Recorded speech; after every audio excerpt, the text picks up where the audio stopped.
Well, I've lived in Ealing for over 4 years now, and I really have enjoyed living in Ealing. There's a lot to offer. I do love the peace and quiet that I have on a Sunday when the commuters leave for the weekend in Ealing Broadway.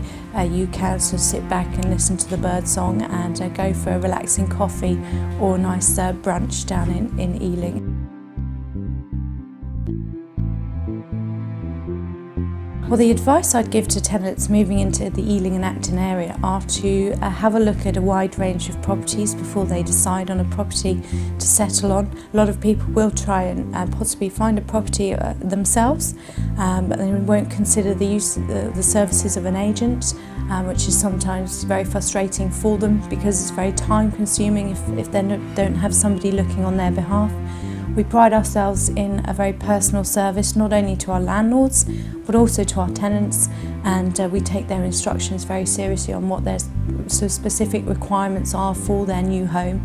And we'd also conduct viewings very late in the evening for people who may be working late to make it as convenient for them as possible. We do see a lot of tenants moving with their families and recommending it, and there's a couple of roads where we will have placed a number of friends who also move in and enjoy the area together. Orchards of London has built up a great name in the corporate industry, and we have been responsible for relocating some very high calibre clients who possibly wouldn't like to deal with the normal high street estate agents, and we have built some fantastic relationships with relocation agents worldwide.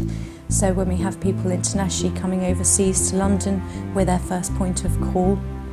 But advice for tenants moving into the Ealing area would be use Orchards of London and make sure that you're open to all ideas and suggestions, and we will find you your perfect home.